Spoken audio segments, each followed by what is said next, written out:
본 방송에서 제공하는 투자 정보는 투자 판단에 대한 조언입니다. 방송에서 제공하는 주식의 가치, 가격 상승 및 가격 하락에 대해서는 방송사에서 보장하지 않습니다.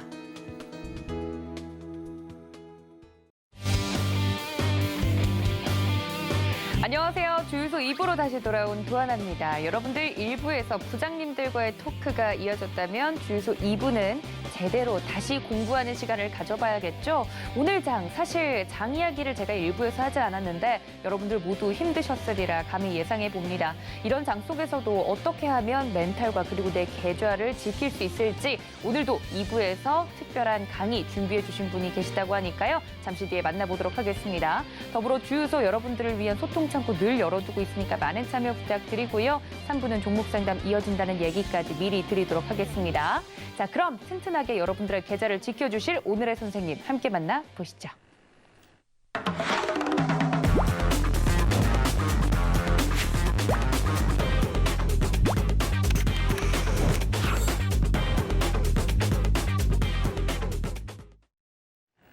네, 화요일 2부를 든든하게 지켜주시는 우리 박원재 수석위원님 모셨습니다. 위원님 어서 오세요. 안녕하세요. 네, 오늘 박 위원님과 함께하는 또 강의 시간이 준비가 되어 있는데 오늘 같은 장 정말 우리 위원님 잘 모셨다는 생각이 듭니다. 좀 도와달라는 말이 여기까지 방송에서까지 나올 정도인데 우리 박원재 위원님과 함께하고 싶으신 분들은요. 저희가 노란톡 열어두고 있겠습니다. 오늘 장 힘드셨을 것 같은데요. 문자 샵 0082번으로 박원재 적어서 보내주시면 함께할 수 있다는 점까지 알려드리고 힘드시면 지금 하단에 나가고 있는 QR코드 통해서 입장이 가능하니까 많은 참여 부탁드리도록 하겠습니다. 자, 박 위원님과 함께 오늘도 재미있는 강의 시간 가져볼 텐데 전문가님 재미있게 교육을 듣기에는 오늘 장이 너무 힘들었어요. 맞아요. 네, 어떡하죠? 우리 시청자 여러분들이 얼마나 힘드실지 이 화면을 통해서도 느껴집니다. 네. 근데 우리가 주식 투자를 하다 보면 원래 시장이 이래요. 그래요? 예, 원래 시장이 바닥이 굉장히 길고요. 상승이 굉장히 짧아요. 그런데 이제 작년에 위기 이후에 들어오신 분들은 항상 올라가는 장만 경험하다 보니까 네.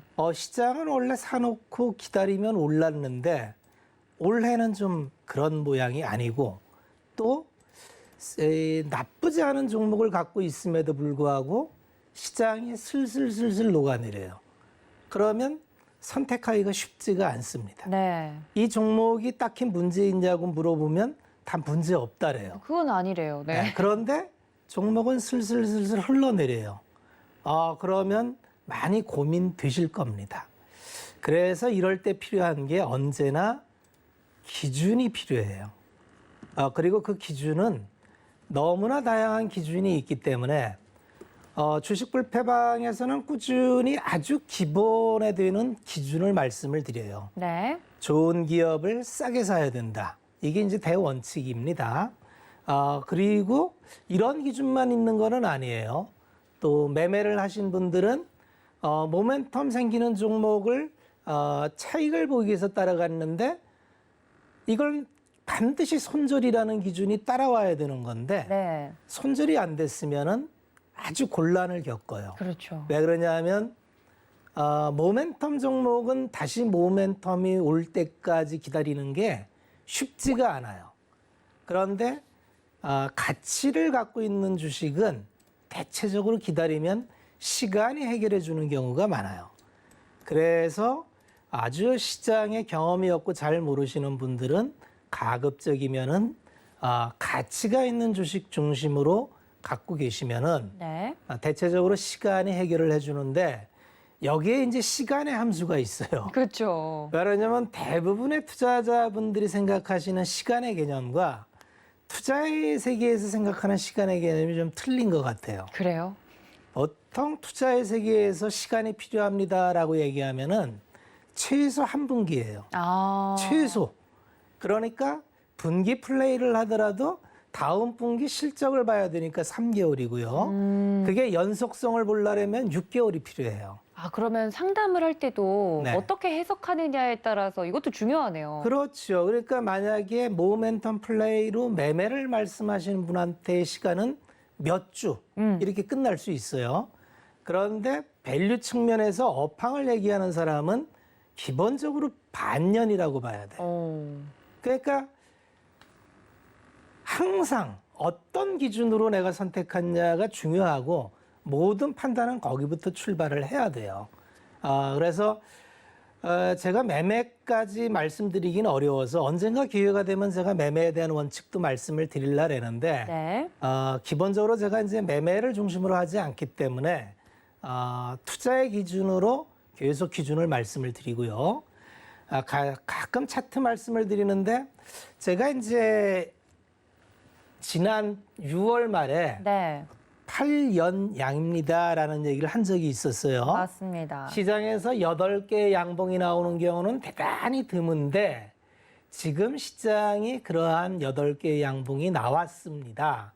그러니 이 양봉이 나온 이후에는 음봉이 나올 확률이 많습니다. 그랬는데 불행하게도 제 말대로 이제 7월부터 음봉 나오기 시작해서 네. 3개월 연속 음봉이 떨어져서 지금 월봉으로 11선에 딱 걸려 있어요. 그러면 이 월봉으로 11선을 뚫으면 좀 기술적으로 불편해집니다. 네. 그럼 오늘 시장이 해석을 해드리면은 우리 시장만 좀 억울하게 빠졌어요. 아시아 시장 딱히 빠진 시장이 없는데 우리 시장만 빠질 이유는 사실 없어요. 그럼 왜 우리 시장만 빠졌느냐? 그냥 수급 요인이다 이렇게 보시면 됩니다. 오늘 외국인이 선물 매도를 통해서 기관의 프로그램 매도를 유도를 했고요. 외국인들 선물 매도에 비해서 현물 매도나 반드시 이 정도 만계약 이상의 매도가 나오면 만약에 이게 추세적인 거라면 풋옵션 매수가 따라와야 됩니다. 근데 풋옵션 매수가 그렇게 들어오지 않았어요. 그렇다는 건 이건 일시적인 이벤트일 확률이 많다 이렇게 보시면 되고요. 다만 지금 시장이 계속적으로 이벤트가 되는 게 계속 악재가 악재를 쌓아가는 중이에요. 중국발 헝다부터 출발된 게 그다음에 그랜플레이션에 의한 원자재가 폭등. 그래서 연준이 테이퍼링 이후에 일시적인 물가 상승이라고 했던 거를 이제는 일시적인 말이 이제 빠지고 금리 인상에 대한 속도가 가속화 붙는 듯한 발언들이 나옵니다. 그러면서 연준 의원들도 몇 분이 사퇴를 했죠. 지금 자금 돌아가는 상황을 보면은 사실은 별 이벤트 아닌 것들이 사라질 이벤트인 것들의 연속이었는데 조금씩 무게가 눌려지고 있구나 이 정도로 생각을 하시면 되고요. 그러나 이제 본질적으로 보면은 지금 시장에서 경기가 부러진다. 그러면은 아주 여러 가지 문제가 생깁니다. 그래서 그렇게까지는 아직까지 시장이 아니니까 네. 여전히 우리 시장을 짓눌렀던 수급의 모습이 좋아지고 있어요. 오늘 시장 수급을 보면 굉장히 안 좋게 느껴지겠지만 오늘은 프로그램에 의한 매도였기 때문에 크게 의미를 담지 않아도 됩니다. 요거는 아마 외국인들이 위클리 옵션하고 많이 연관이 돼 있다. 이렇게 판단이 되고요. 요거는 매일 손바닥을 뒤집듯이 뒤집을 수 있겠다. 이렇게 보시면 됩니다. 자, 시황은 너무 걱정하지 말자. 물론 지금 미국 나스닥 선물이 제법 빠지는데 네. 우리 시장은 오늘 선반영했다고 봐야 돼요. 왜냐면 우리만 빠졌거든요. 네. 빠질 이유가 없었는데. 근데 만약에 1%대로 미국 시장이 끝난다래도 내일 우리 시장은 아마 오늘 좀 선반영한 부분 그대로 받아들이면 되지 않을까. 그렇게 보면 되고요. 네. 자, 이제 오늘의 강의 주제로 한번 들어가 보겠습니다. 네. 자, 오늘은 몇 번 말씀드렸는데 주식의 적정 가격에 대해서 한번 이야기를 드려보려고 합니다. 네. 많은 분들이 이제 주식을 사면은 이런 목표가 설정이 훈련이 안 돼 있어요. 네. 그래서 매도가 힘들다는 말씀들을 많이 하세요. 매수는 쉬워요. 네, 매수는 뭐 어쨌든 샀으니까 됐고 네. 매도에 대해서 많이 이제 고민들을 하시는데 매도가 어렵지요. 그런데 매도도 마찬가지로 기준을 갖고 하시면 됩니다. 그런데 우리가 매도를 하기 위해서는 개인적으로 목표 가격이라는 걸 좀 설정할 필요가 있어요. 왜냐하면 이 목표 가격이 맞다 틀리다의 문제가 아니라 적어도 투자를 하면서 내가 어떤 방향성을 갖고 하는 기준이 되기 때문에 그렇습니다. 그런데 이게 어렵게 생각하지 마시고요. 제가 늘상 말씀드렸던 대로 주가라고 하는 거는 기본적으로 EPS라는 게 있어요. EPS라는 게 있어서 이게 기업의 실적입니다. 실적을 바탕으로 해야 돼요. 그래서 기업의 실적의 방향이 우상향이면 주가도 올라갑니다. 네. 그런데 기업의 실적의 방향이 우하향으로 꺾이면 요새 계속 얘기하는 피크아웃 얘기가 있죠. 네. 피크아웃이라면 우리는 시장이 상승한다는 기대를 많이 접어야 돼요. 그러니까 기업의 실적이 올라가는지 기업의 실적이 떨어지는지가 첫째 출발점이고요. 두 번째는 정말 중요한 게 이 퍼라는 게 뭐냐면 그냥 가중치, 밸류를 주는 이런 값, 이런 건데 요거는 심리하고 관련이 있어요. 그래서 요거를 제가 두 가지로 설명을 드릴 텐데 네. 이게 뭐냐 하면은 이렇게 보시면 됩니다. 주가를 형성하는 거는 이 주가 자체에 많은 사람들이 생각이 녹아져 있으니까 현재가에는 그렇죠. 집단지성이라는 게 있어요. 그 사회학에서 용어죠. 연구를 네. 많이 했는데 한 집단을 많이 모아놔야 한 500명, 1000명을 이렇게 모아놓고 실험을 한번 해봤어요. 실험을 해보니까 이를테면 이제 뭐 황소 같은 경우를 이제 그려보면은 황소를 그렸더니 이러한 황소가 있다래요. 네. 그럼 이제 한 500명 사람들한테 이 황소의 무게가 얼마나 될 것 같아요라고 설문조사를 해요. 네. 그러면 이 집단은 그냥 불특정 다수기 때문에 우리는 이걸 비전문가 집단이라 그래요. 비전문가 집단을 모아놓고 이 황소의 무게를 한번 자기 생각대로 적어보세요 하고 제출을 하면은 네. 아주 놀라운 통계 결과가 나오는데 어떻게 추론을 했든지 오차 범위 내의 정답에 근사하게 맞춰져요. 신기하죠? 네. 이게 집단지성이에요. 주식도 마찬가지로 현재가에 대해서 많은 사람들이 뭐 버블이다, 네. 싸다 뭐 이런 얘기를 많이 하는데 그럼에도 불구하고 현재가라는 거는 현재 주식시장에 참여하고 있는 많은 사람들이 합의를 통해서 이뤄낸 가격이에요. 그러니까 이건 집단지성을 통해서 합의된 가격이기 때문에 현재가에서 출발하는 게 맞아요. 현재가가 의미가 없는 게 아닙니다. 생각보다 합리적인 가격이라는 거죠. 현재가는 굉장히 중요해요. 그러니까 이제 현재가 갖고 많은 사람들이 싸우죠. 야, 이거 뭐 비싸, 싸 이런 얘기를 많이 하는데 네. 누가 뭐라 해도 현재가는 네. 현재가입니다. 현재가는 현재가고 네. 현재가에 대해서 부정할 필요가 없어요. 그런데 두 번째는 이제 이 집단지성도 작용하지만 주식시장에는 미인다해라 그러잖아요. 그렇죠. 그래서 사람마다 어떤 주식을 보는 선입견 같은 게 있어요. 그래서 이 선입견이 그런데 내 생각도 중요하지만 남이 생각하는 게 굉장히 영향을 많이 끼쳐요. 그래서 어떤 특정 주식이 있으면은 내가 볼 땐 저 주식이 별로야. 너무 비싼 것 같아. 그런데 많은 사람들이 그 주식이 좋다라면은 누구도 섬뜩 낮아서 그 주식이 나쁘다는 얘기를 하기가 어려워요.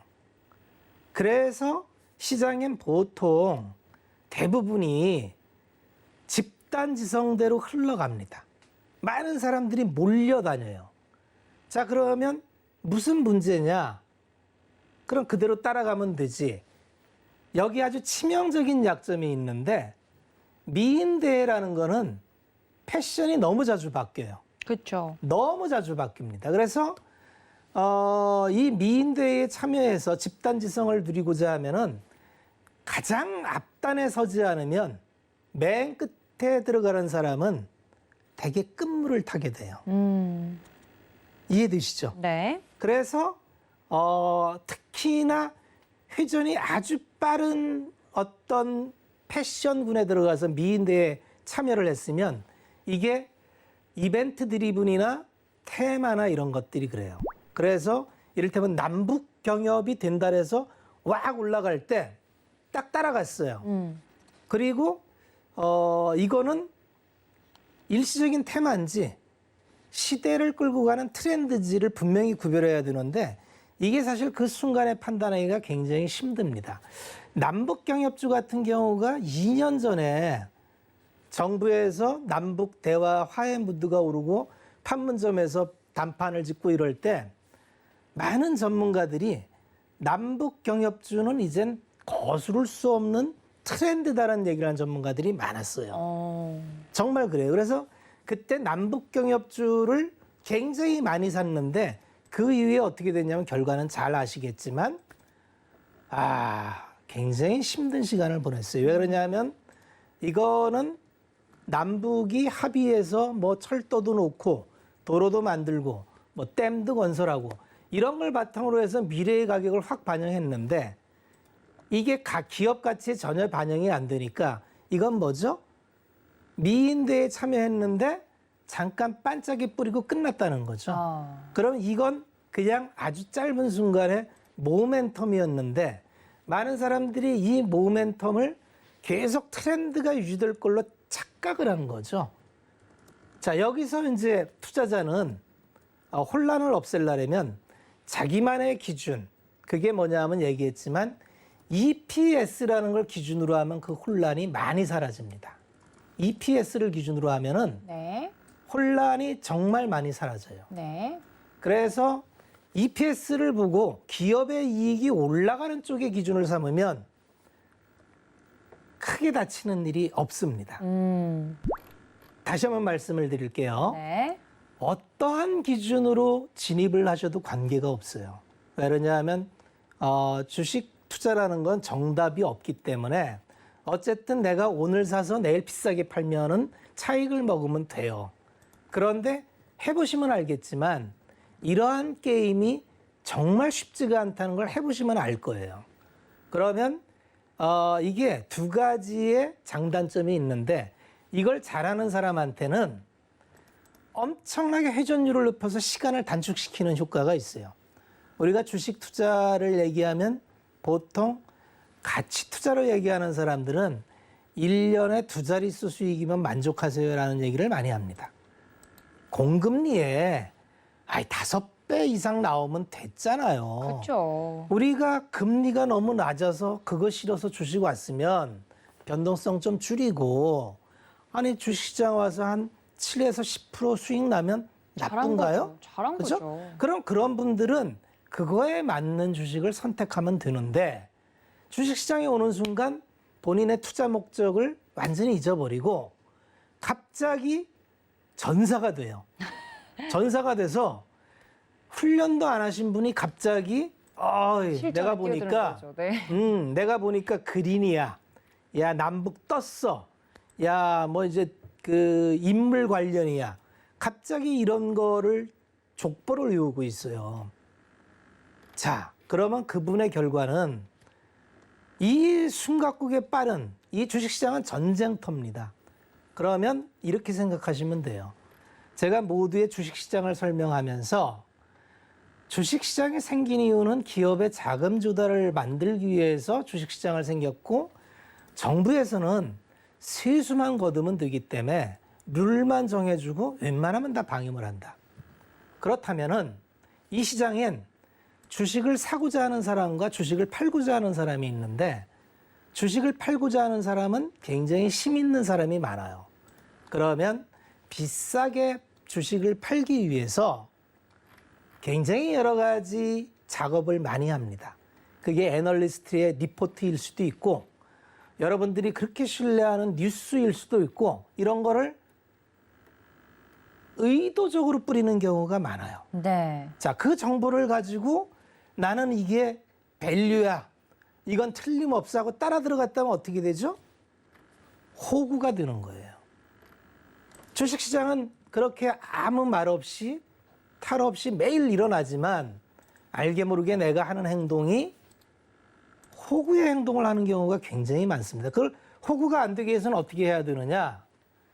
기업의 적정 가치를 내가 알아야 돼요. 그렇죠. 이 기업이 싼 주식인지 비싼 주식인지 또는 이 가격에 맞는 그동안의 이익 추이, 매출 추이를 봤더니 내년에도 이 기업은 보니까 한 10년을 잘해왔어.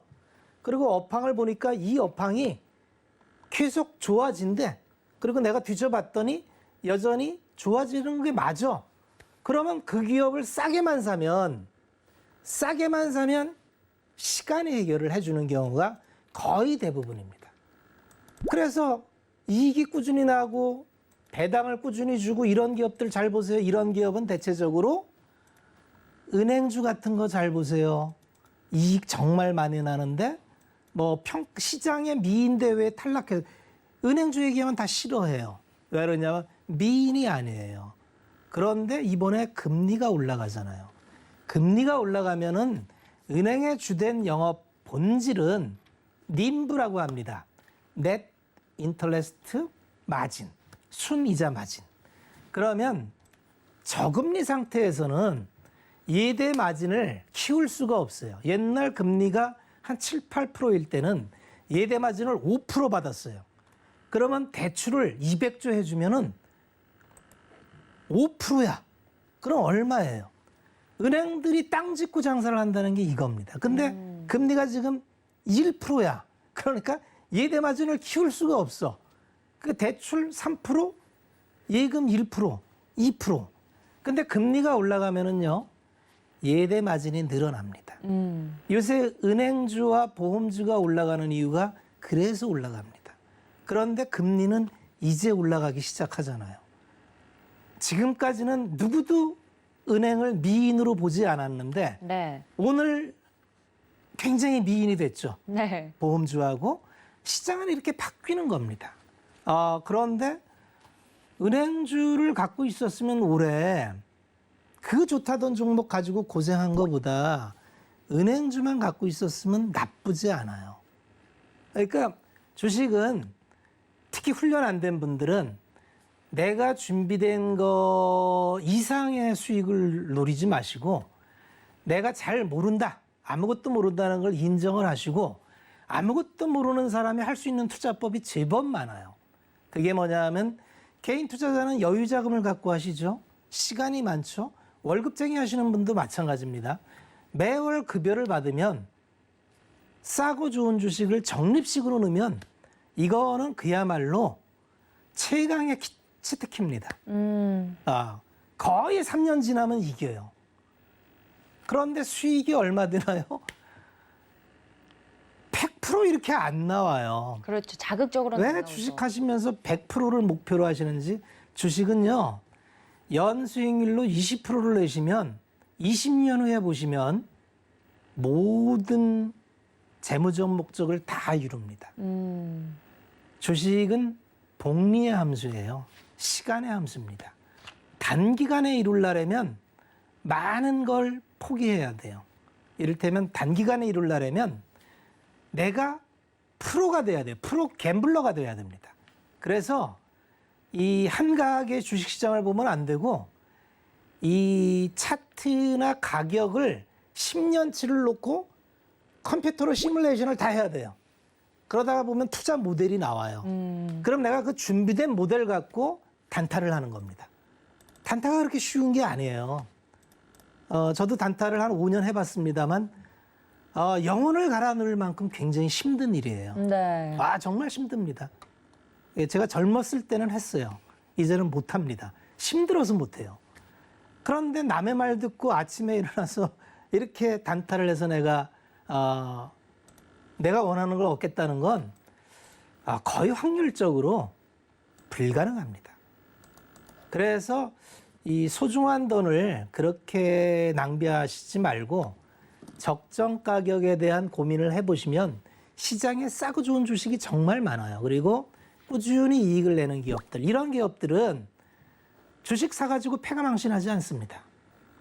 대체적으로 시간 지나면 좋았던 기업이기 때문에 올라갑니다. 대체로 한 3년을 두고 보면은 대체적으로 50% 정도 올라가 있어요.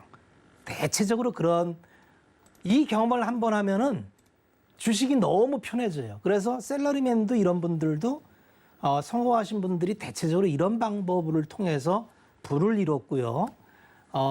그리고 많은 걸 할 필요가 없어요. 그리고 많은 걸 할 필요도 네. 아니 볼까요? 능력이 안 돼요. 일반 능력이 안 투자자분들. 돼요. 왜 네. 그러냐면 저처럼 30년 이상 주식을 한 사람도 매일 업데이트를 하는 게 힘든데 이제 출발해가지고 시황 봐야지, 업황 봐야지, 종목 봐야지, 이게 디테일하게 들어가면은 그 기업의 매출처 봐야지, 원가 봐야지, 그 다음에 뭐 경영진이 또 어떻게 드나 봐야지. 바쁘네요. 이게 가능할까요? 이게 투자가 그렇게 만만하지 않아요. 그런데 그렇게 어렵게 하지 않아도 되는 방법이 있다.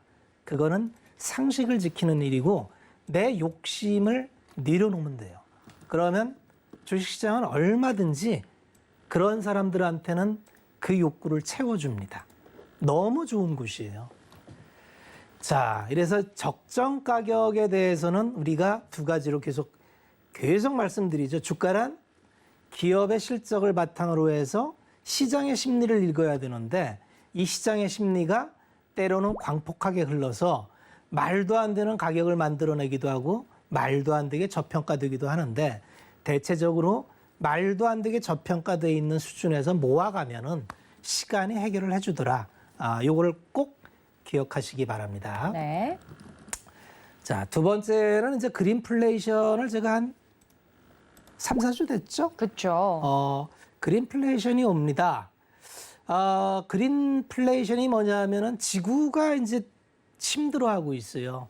지구가 온난화에 의해서 탄소 때문에 네. 너무 힘들어해요. 그래서 기후 이변이 생기고 그래서 유럽에서 여러 가지 목적을 가지고 야, 탄소는 더 이상 안 되겠다. 사실은 그러니까 1990년부터 출발을 했어요.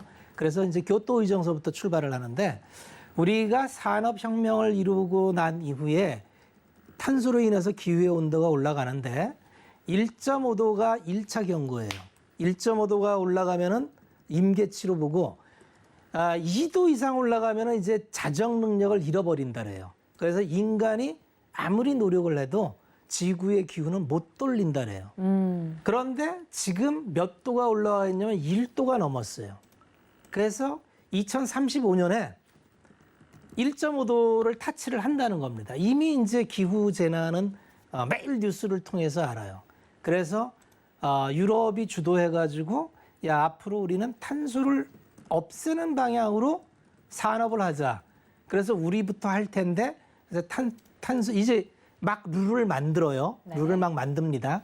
그래서 탄소 감축 이행 계획을 세워야 되고 예전에는 이게 권고 사항이었는데 앞으로는 페널티를 부과합니다. 네. 그러면서 이제 무역에 있어서도 동일 가중으로 유럽 기업이 탄소 배출한 것과 자국 기업이 탄소 배출한 것을 비교해서 유럽 기업보다 더 많이 탄소 배출한 기업이 수출하는 걸 수입해 올 때는 탄소 국경세를 매기겠다는 거예요. 그래서 이 국경세를 재원으로 해서 자국 기업에 보조해 준다는 거예요. 결국 이게 뭐냐면 내가 좋은 말 다 하고 좋은 얘기 다 했는데 청구서는 네가 내라. 그러니까 좋은 식사했어. 좋은 레스토랑에서 맛있게 식사했어. 좋았다. 잘 먹었다 하고 청구서 내미는 거예요. 네. 자, 이게 참 어려운 문제예요. 네. 좋은 거 알겠는데 누가 비용을 낼 거냐. 이게 좀 어려운 문제인데 이제 그런 게 이제 막 나옵니다. 이제 그린플레이션이 뭐냐면 녹색 산업을 만들기 위해서 생각지 못한 청구서가 막 날라와요. 그린플레이션이라는 거는 친환경 경제로 전환하는 과정에서 관련 원자재 등 자원의 수요가 늘겠죠. 그런데 생산은 안 해요. 그러니까 자원 가격이 오르죠. 왜 생산을 안 하느냐? 아니 누가 없어지는 산업에 네, 투자를 하겠어요. 네. 그러니까 탄소에 관련된 석탄, 석유, 채굴 이런 거를 돈을 안 집어. 왜냐면 ESG 영역으로 펀드들이 사적 펀드들이 거기에 투자를 못하게 해놨어요. 그러니까 네. 돈이 안 들어갑니다. 그러니까 캐진 않고 그럼 원자재 가격이 오르겠네요. 그렇죠. 네. 그런데 이번에 유럽에서 기후재난으로 해서 바람이 안 불었다 그랬죠. 그러니까 전기가 유럽은 풍력 비중이 30%예요. 높네요. 굉장히 높습니다. 네. 그런데 풍력에서 전기가 충분히 안 나오니까 어떻게 해야 돼요? 석탄으로 석탄을 떼어야죠. 떼야 되니까 이거 좀 그렇잖아요. 그렇죠. 눈치 그래서 보이죠. LNG를 떼자. LNG가 폭등을 하죠. 오늘 가스주 다 올랐죠. 네. 가스주는 정말 지루한 미인대회에 한 번도 참가해 본 적이 없는 종목이에요. 갑자기 뒷걸음질로 왜냐하면 받았네요. 가스는 지역별로 우리나라 같은 경우는 우리나라는 가스가 없잖아요. 그러니까 그쵸. 한국가스공사에서 해외에서 수입을 해갖고 지역별로 쿼터를 줍니다.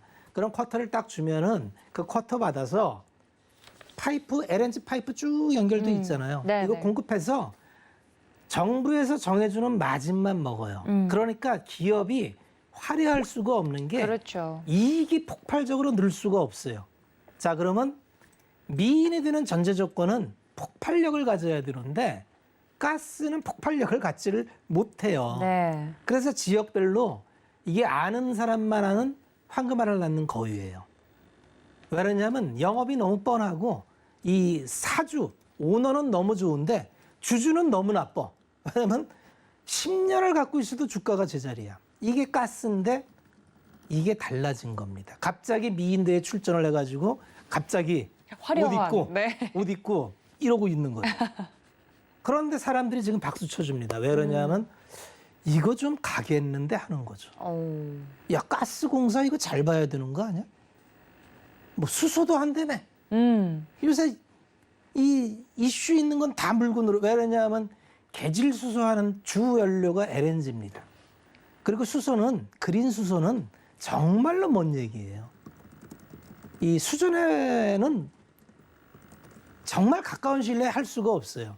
그거는 풍력, 그 해상 풍력이 차고 넘쳐서 전기가 남아 돌아서 수소로 저장할 때나 그게 가능한 거예요. 그러니까 이거는 10년 내에 온다고 생각하지 마세요. 수전에는 가까운 시일 내에 산업성을 띠기가 어렵습니다. 그럼 그 이전에는 개질 수소로 갈 거예요. 그러니까 가스주는 갑자기 미인 어깨띠를 한 2개쯤 두른 거예요. 갑자기. 갑자기. 네. 이게 그린플레이션의 영향입니다.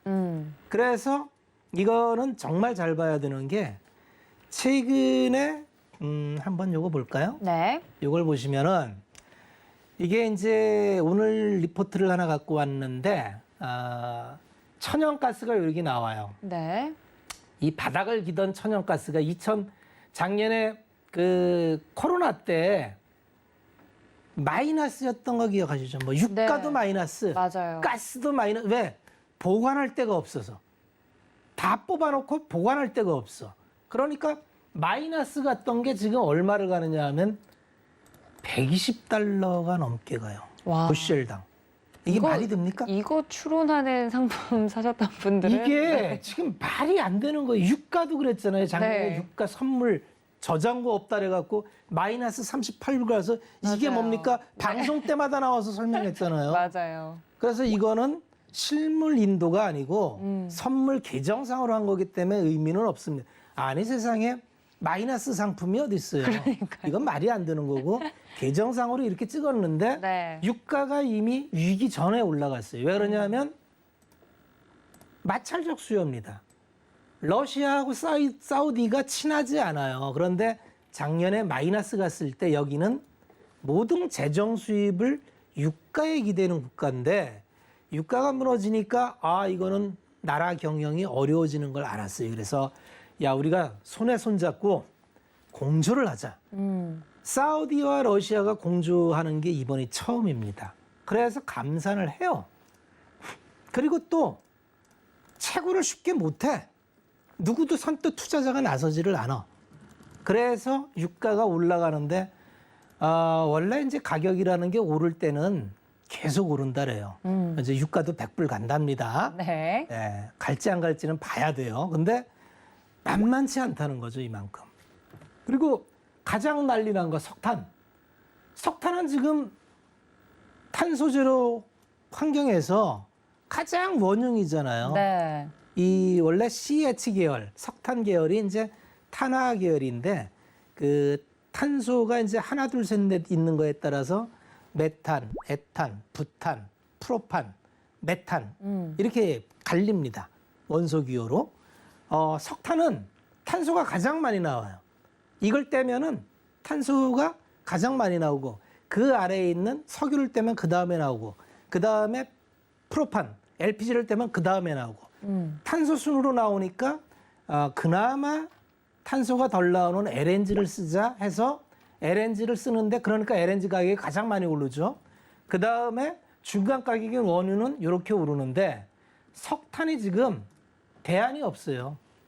발전을 해야 되는데 전기를 생산할 수 있는 발전력이 없으니까 이걸 기저발전이라는데 지금까지 모든 국가의 기저발전은 석탄 발전이었어요. 그러니까 가장 락다운에 안 걸리는 어떠한 상황에서도 전기를 공급해줘야 되는 그 산출량은 석탄이 커버했는데 석탄과 원전이 했죠. 요새 슬금슬금 원전도 다 돌립니다. 결국은 좋은 건 알겠는데 누가 돈을 낼 거냐. 네. 이런 문제에 대해서 이게 실질적으로 고민이 들어오는 시기가 왔고 당분간은 화석연료와 신재생이 공존을 할 겁니다. 그러면 아까 모두의 우리가 적정 주가에 대해서 얘기할 때 EPS 그러면 이 기업들이 이익이 올라갈 확률이 좀 높겠죠? 왜 그러냐면 가격이 올라가면은요. 네. 이 재고와 시차가 있기 때문에 이 재고 차익이 레깅이 생겨요. 그래서 이 가격이 오르는 구간 동안 기업 이익이 꽤 많이 올라갑니다. 그래서 한국가스공사 같은 경우는 이익이 꽤 올라갈 거예요. 이건 뭐 뻔해요. 네. 그래서 이런 걸 좀 보면 좋다. 그리고 이제 공급망이 재편되는 거를 잘 보면 거기도 아이디어가 나온다. 이런 말씀을 드리겠습니다. 이제 뭐 이게 중국이 지금 전력 안 돼 갖고 9개성의 전기를 끊어 갖고 생산이 안 되죠. 네. 이게 이제 공급망 마찰하고 연결이 돼요. 그래서 아까 모두에 지금 이슈 시장을 누르고 있는 여러 가지 헝다 이슈나 테이퍼링 이슈나 그다음에 미국의 부채 한도나 이건 시간 지나면 다 해결될 문제인데 사실 새로운 변수가 생긴 게 이겁니다.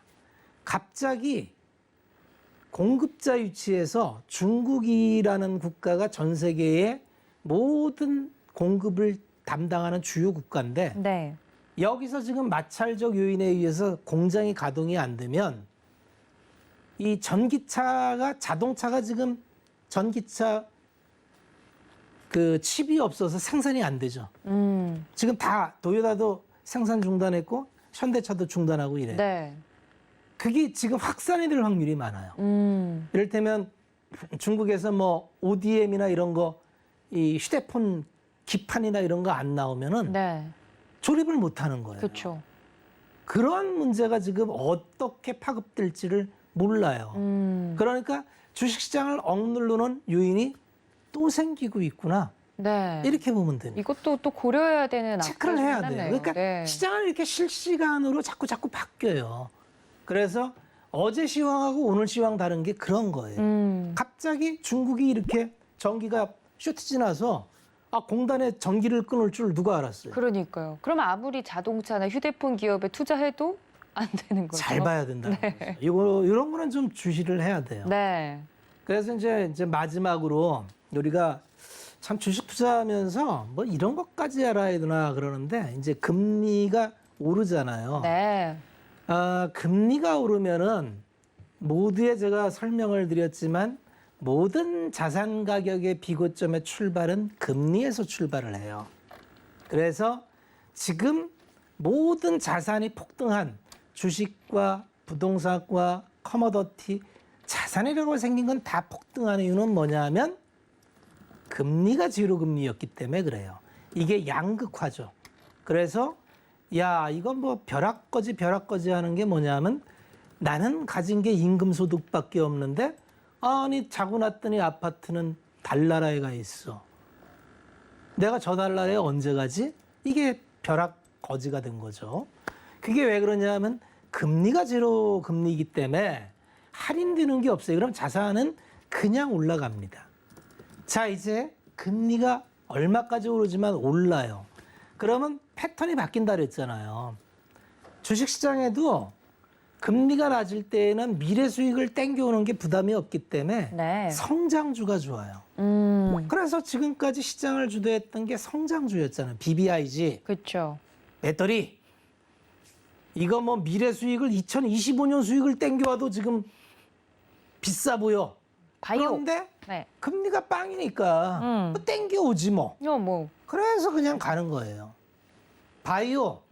아이고 뭐 비용이 없는데 10년 기다리지 뭐. 이거 연구 뭐 터지면 대박이야. 아이 이렇게. 10년 한 방인데 네. 땡기는 거예요. 그리고 뭐 성장으로 프리미엄 받는 모든 종목이 그렇습니다. 그런데 이게 할인율이 올라가게 되면 미래 가치가 무한대로 땡겨온 가격이기 때문에 할인이 굉장히 큰 영향을 미쳐요. 그래서 대체적으로 이렇게 금리가 인상하는 구간은 물결이 어떻게 바뀌느냐 하면 가치주 쪽으로 무게중심이 이동하고 미국 시장은 이미 그런 흐름이 나오고 있어요. 우리 시장은 아직까지 그런 게 안 나와요. 네. 그런데 대체적으로 따라가는 경우가 많더라. 이걸 꼭 기억해야 됩니다.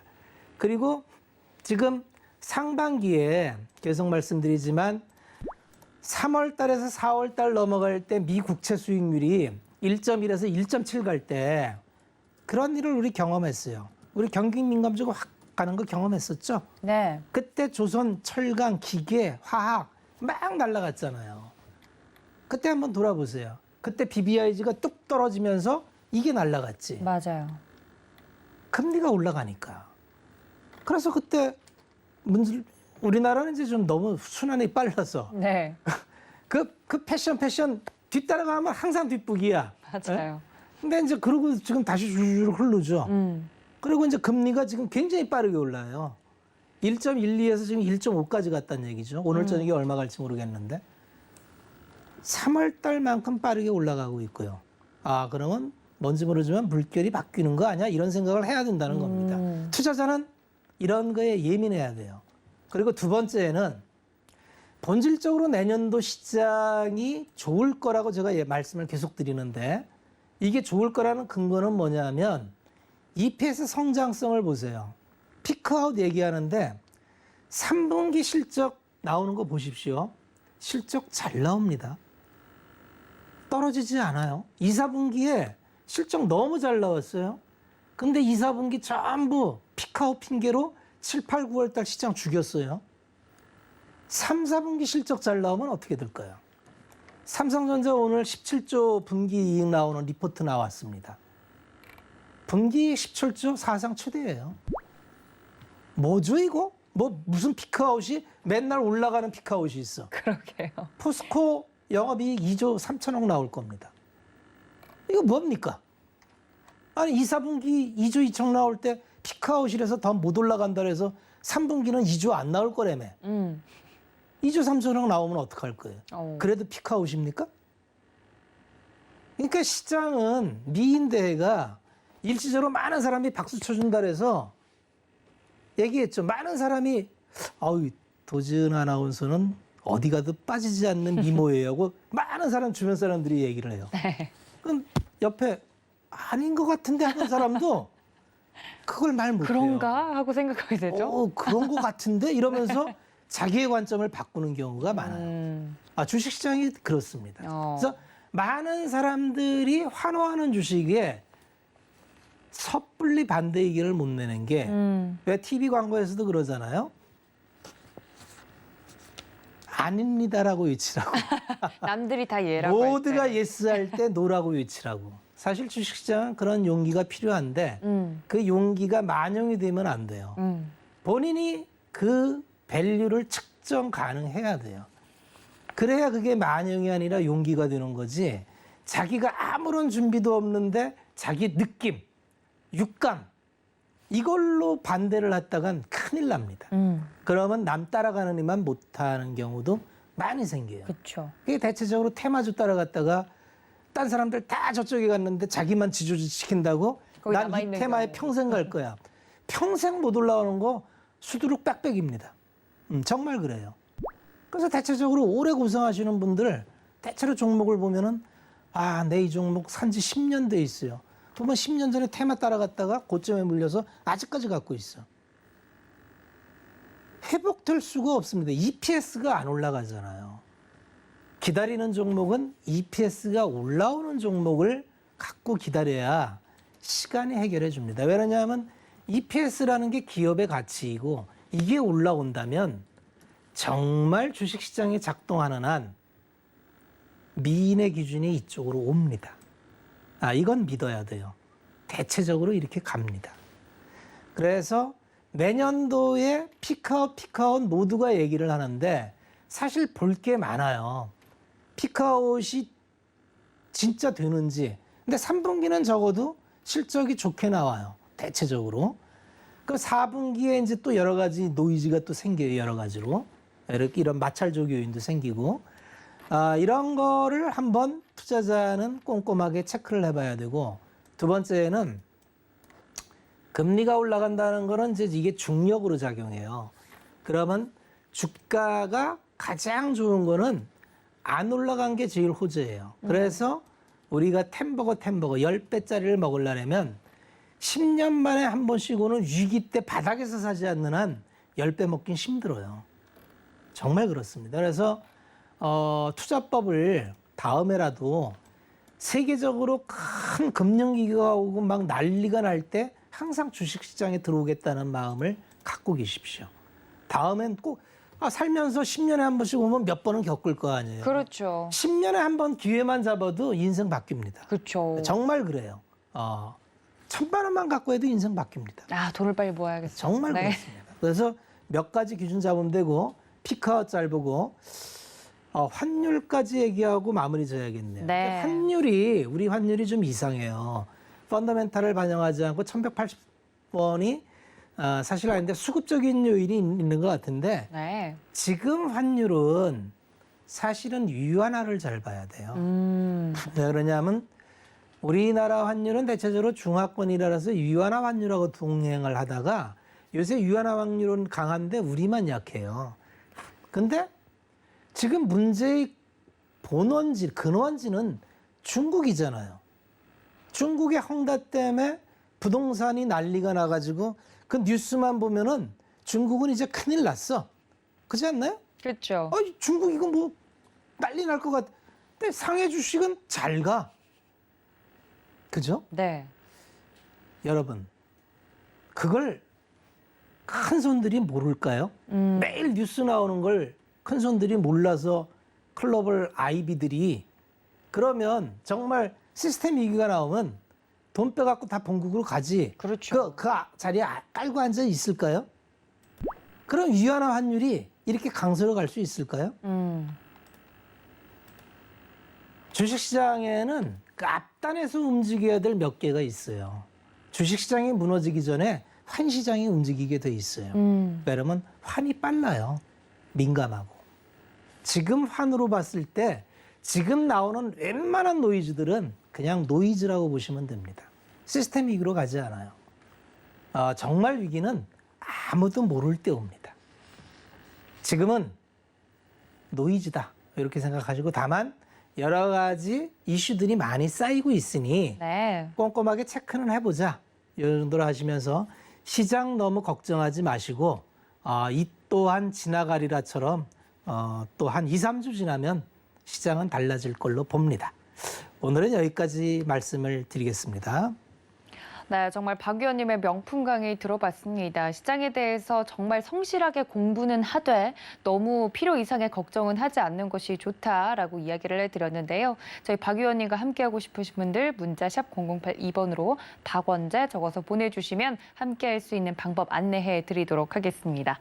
더불어 주유소 3부 이어지는데요. 종목 상담 이어질 예정입니다. 전화, 문자 열어두고 있을 테니까 지금 바로 접수해 주시면 생방송 중에 방송 통해서 여러분들 상담 받아보실 수 있다는 점 알려드리도록 할게요.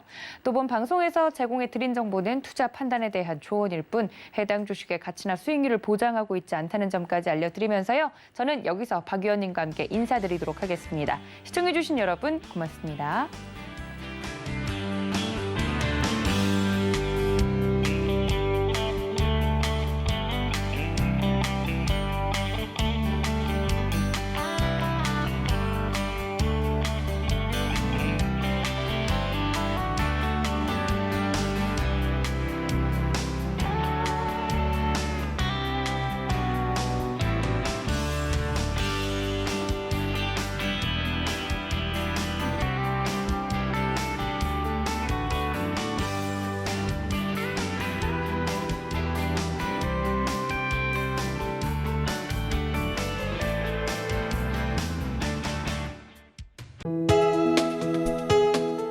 본 방송에서 제공하는 투자 정보는 투자 판단에 대한 조언입니다. 방송에서 제공하는 주식의 가치, 가격 상승 및 가격 하락에 대해서는 방송사에서 보장하지 않습니다.